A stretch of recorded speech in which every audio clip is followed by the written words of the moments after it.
y'all trying to do? Republican Senator Rand Paul. Any chance I could get you guys to leave the Senate wing? We will. I've been making sure they ain't disrespecting the place.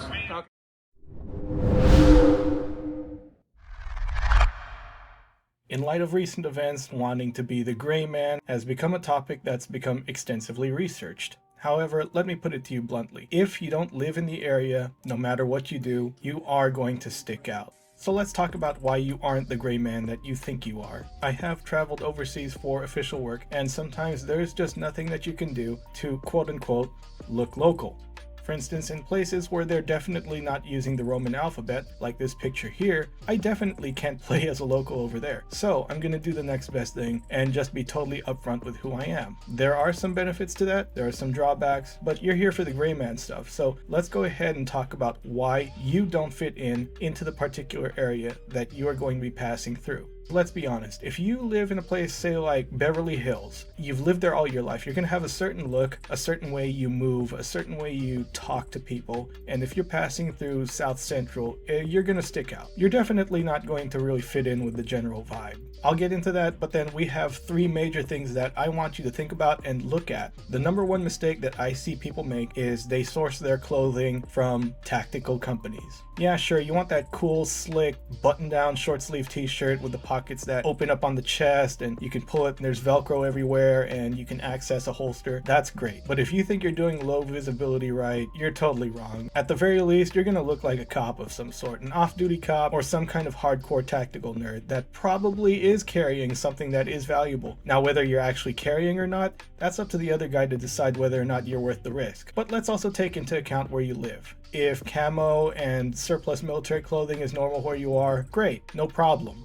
But if you're in an area where that isn't the norm, you're definitely going to stick out. So what I suggest you do is put anything tactical clothing, whether it's an outdoor company that became very popular within the gun community, anything with Velcro, anything that's in earth tones, and shove that into the I don't care what I'm wearing closet section.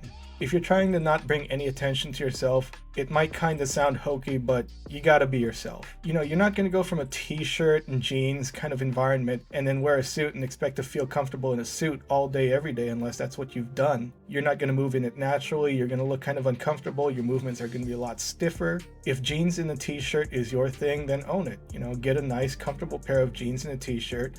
Just put anything that hints towards any kind of tactical getup away. Just put it away. There's something to be said about looking like the art student. Wear some normal people clothes, for God's sakes. The second mistake I always see people make, grooming and style choices. Now I get that there's not a lot of leeway with some jobs, and this is where having maybe a low profile type hat comes into play.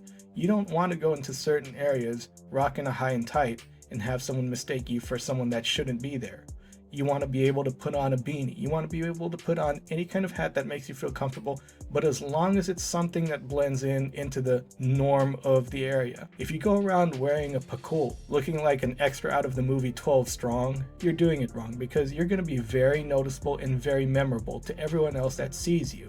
Don't run around with those stupid looking regulation mustaches at all either. If it fits your overall look, great. And don't forget, you want to make sure that your accessories don't scream out, hey, I might be a tactical nerd, I might be military, I might be a cop, I'm a prime target. If your stuff has Velcro on it, you're already doing it wrong. Unless it's one of those civilian bags where it's trying to look tactical, and trust me, there is a big difference. You can tell the difference. People are going to pick up on it. They're going to say like, hey, what's this dude doing here? There isn't a military base for like 200 miles around. You are going to stick out. Also, please don't do things like put dog tags on your keychains. I've seen this done. Don't wear dog tags out in public. This might apply to some of you, but also take a look. If you have one of these KIA bracelets, you should probably leave that in your pocket. Maybe you should leave it at home if that's a concern, especially if you're trying to get through an area quickly, you're trying not to draw any attention, and maybe you're trying to avoid some places that are definitely hostile to someone that may look like you.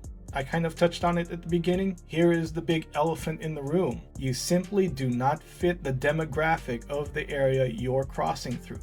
There is no gray manning your way out of your own skin. The moment you are different in some areas of the world, you are definitely going to be picked out. Don't give me any of that contractor stuff. Oh, I grew out my beard, I'm wearing a shamak, a kafir, so that, I could blend in with the locals. Stop it. You're not building any rapport with any Arab dude. You're just doing it for cool guy points or because you can. Come on, it looks cool, right? I'm not gonna blend in looking like an Eastern European anytime soon. But I think for most of us, you're probably going to be living in the United States, and I do not have to tell you what has been going on in the last year. It's been crazy. And some of us, we just want to get through that mess. We just want to go home. Leave me alone. I got stuff to do. I got a burrito to eat. You want to look as ambiguous as possible. Let's not forget the type of vehicle that you use on a daily basis to cross certain areas do matter also. All the firearm stickers, the flag stickers, NRA stickers, whatever you want to do, that's your decision, that's your choice. If you really want to fly under the radar and be able to travel unrestricted just about everywhere, I suggest leaving things like that off of your vehicle. Unless it's very obviously a gag or it's a very neutral type bumper sticker. Anything else is going to make you stand out, especially if it forms a strong opinion of your interests, especially political interests. So I hope this helped you think about this thing a little bit more. Trust me, you're not going to be blending anytime soon if you come off as awkward. If you definitely don't belong in an area, it's going to shine through no matter what. The best thing that you can hope for is that just for the amount of time that you need to, people will leave you alone and not give you a second thought. If you're crossing through any place on foot that's a little bit sketchy and you want to blend in, trust me, you've already failed. You're not going to cross that area and look like you belong there. The only reason you're being left alone is because at that point people consider that maybe you either have nothing or you just don't look like a target that's worth the effort. And that's a whole different type of conversation on awareness. So I'm not trying to say don't attempt to be the gray man, but I'm just trying to tell you that it's not some kind of master in disguise thing. If you're going into an area and there's some serious stuff going down, you're definitely going to be categorized as either a threat, a friendly, or somebody neutral. You want to get into that neutral zone, but just be aware that neutral zone is a very, very thin line to walk on. If it can be helped, your best bet is not using any of this at all. So thanks for watching. I'm going to be doing a lot more videos when I have the free time about the best practices on the road, not just driving per se, but equipment that helps make life easier for you, some thoughts and considerations, and things I've just learned along the way that maybe might be interesting to some of you out there. So if you like this video, go ahead and give it a thumbs up, subscribe, and hopefully I'll see you again. Take care, be safe, have a good one.